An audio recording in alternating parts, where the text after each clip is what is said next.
নমস্কার, আমি শিলাদি তুষার। আজ একটা খুব ইম্পর্টেন্ট কোশ্চেন নিয়ে এসেছি। স্পর্শক সংক্রান্ত যে উপপাদ্য ক্লাস 10-এর, তার একটা বিশেষ অঙ্ক, যেটাতে ম্যাক্সিমাম স্টুডেন্টরা প্রায় ভুল করে থাকে। তো এই কারণেই অঙ্কটা আমার এখানে নিয়ে আসা। তো দেখো এই অঙ্কটা কি বলছে, স্পর্শক সংক্রান্ত যে উপপাদ্য চ্যাপ্টার, তার একটা জিওমেট্রিক প্রবলেম। এই প্রবলেমটা কি বলছে দেখো, দুটো বৃত্ত পরস্পরকে সি বিন্দুতে বহিঃস্পর্শ করেছে এবং এবি বৃত্ত দুটো একটা সাধারণ স্পর্শ বৃত্ত দুটোকে এ ও বি বিন্দুতে স্পর্শ করেছে। তাহলে কোণ এসিবি এর মান কত? ন্যাচারালি এটা আমরা ক্ষেত্রে আমাদের অবশ্যই ফিগারটা ড্র করতে হবে। ফিগারটা আমরা ড্র করতে পারলে আমাদের কিন্তু অঙ্কটা করতে অসুবিধা হবে। তো সেক্ষেত্রে আমরা কি বলবো, একটা বড় বৃত্ত এঁকে নাও,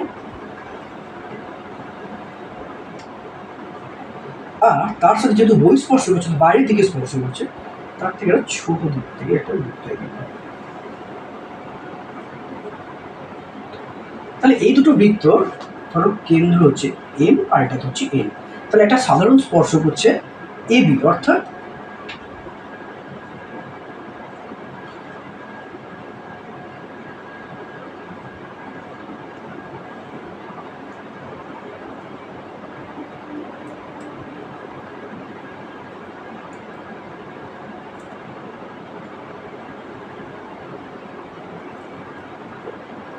এই বিন্দুটা হচ্ছে এ আর এই বিন্দুটার নাম হচ্ছে আমি বি, অর্থাৎ এই হচ্ছে একটা সাধারণ স্পর্শক যেটা বৃত্ত দুটোকে এ ও বি বিন্দুতে স্পর্শ করেছে, আর পরস্পরকে এই দুটো বৃত্ত সি বিন্দুতে স্পর্শ করেছে। তাহলে কোশ্চেন করছে যে এসিবি কত, অর্থাৎ তোমাকে কি করতে হবে, তাহলে এখান থেকে একটা এ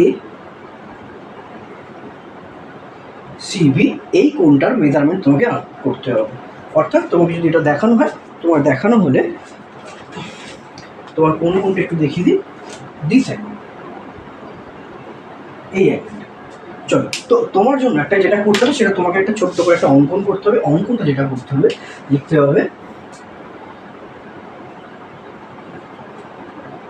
সি বিন্দুগামী একটি তির্যক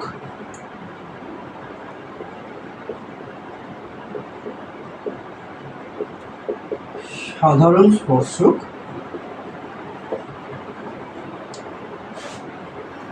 আচ্ছা, এই বিন্দুগামী এটা তির্যক সাধারণ স্পর্শক। তির্যক সাধারণ স্পর্শক মানে যে স্পর্শকটা দুই দিকে বৃত্ত দুটো থাকবে। অর্থাৎ এখান থেকে তুমি একটা তির্যক স্পর্শক অঙ্কন করবে, ঠিক আছে? তো তির্যক স্পর্শক অঙ্কন করলে যেটা তোমার এবি যে সরল রেখাটা আছে তাকে ডি বিন্দু স্পর্শ করছে। তো সি বিন্দুগামী একটি তির্যক সাধারণ স্পর্শক অঙ্কন করা হলো, যা এবি স্পর্শককে ডি বিন্দুতে ছেদ করেছে।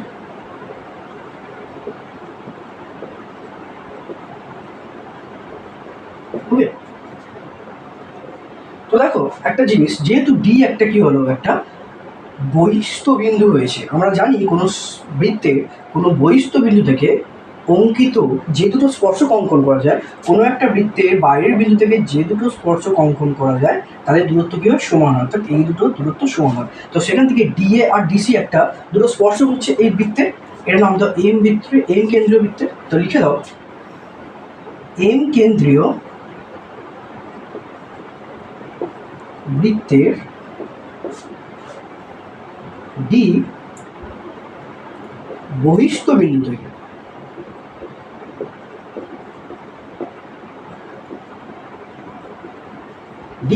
বিন্দু থেকে ডিএ ও ডিসি দুটি স্পর্শক। তাহলে আমরা জানি কোনো বহিস্থ বিন্দু থেকে কোনো বৃত্তের উপর দুটো স্পর্শক অঙ্কন করা হলে সেই দুটো স্পর্শকের দৈর্ঘ্য সমান হয়। তাহলে আমরা অতএব লিখে দেবো ডিএ ইকুয়াল টু ডিসি। ঠিক আছে, এবার এই ত্রিভুজটায় চলে আসো। কোন ত্রিভুজটা? এডিসি ত্রিভুজটা। অর্থাৎ ত্রিভুজ এডিসি এর আমরা কি পাচ্ছি, ডিএ ইকুয়াল টু ডিসি।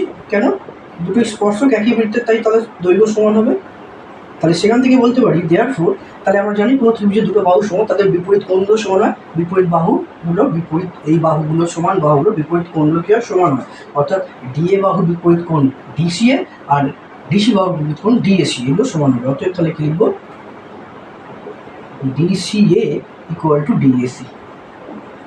ঠিক একই রকমভাবে তুমি দেখো এই এন কেন্দ্রীয় বৃত্তের কিন্তু আবার ডিবি ও ডিসি কি দুটো বহিস্থ বিন্দু থেকে অঙ্কিত স্পর্শক, তার মানে ডিবির সাথে ডিসি সমান হবে, আর ডিবির সাথে ডিসি সমান মানে এই ডিসিবি ত্রিভুজেরও ডিবি এই কোণটার সাথে এই কোণটা কিন্তু সমান হবে। অর্থাৎ আমরা লিখে নেব একইভাবে আমরা বলতে পারি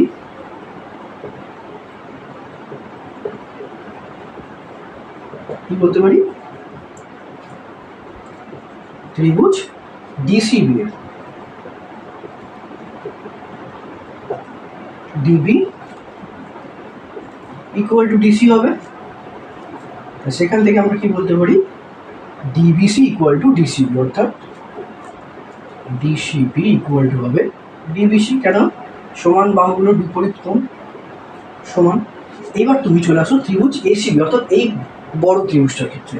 তো বড় ত্রিভুজের ক্ষেত্রে এখন এ বি সি ত্রিভুজের, তাহলে এ কোণ সি কোণ আর বি কোণের সমষ্টি কত, 180 ডিগ্রি। তাহলে তোমার লিখে ফেলবে কোণ এ প্লাস কোণ বি প্লাস কোণ সি ইকুয়াল টু 180 ডিগ্রি। ওকে, তো দেখো এখানে এ কোণটা যা আমার, তো তাহলে এখানে ডিসিএ তাই, কারণ ডিএসি যা ডিসিএ তাই, তাহলে এই কোণটার জায়গায় আমরা কি লিখবো, ডিসিএ।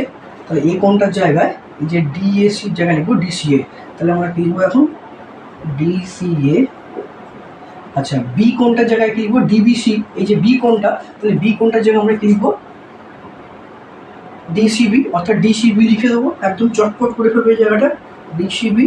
আর সি কোণটা মানে সেটাকে সি কোণ হিসেবেই রাখো, সি কোণ মানে এসিবি, আমাকে তো এসিবি বার করতে বলেছে, তাই সি কোণটা মানে এখানে এসিবিটা লিখে রাখো তোমাদের সুবিধার জন্য, ইকুয়াল টু 180 ডিগ্রি। ঠিক আছে, যেহেতু লিখে দেবে এখানে 1 নাম্বার, এটাকে নাম দিতে পারো 1, আর এটাকে দেবো 2, 1 ও 2 নম্বর সমীকরণ থেকে। তাহলে 1 নম্বর থেকে এটা দিয়ে দিয়েছে। আচ্ছা, এবার দেখো ডিসিএ প্লাস ডিসি। আচ্ছা, ডিসিএ যদি ফিগারটা তাহলে বুঝতে পারি ডিসিএ অর্থাৎ এই কোণটা, আর ডিসিবি কোণ হচ্ছে এই কোণটা, তাহলে এই কোণটা প্লাস এই কোণটা, তাহলে এই দুটো অ্যাঙ্গেল মিলে কি হচ্ছে, এসিবি হচ্ছে। তাহলে আমরা এখানে লিখবো এসিবি, আর এখানে হচ্ছে এসিবি। তাহলে এখানে হচ্ছে 180 ডিগ্রি।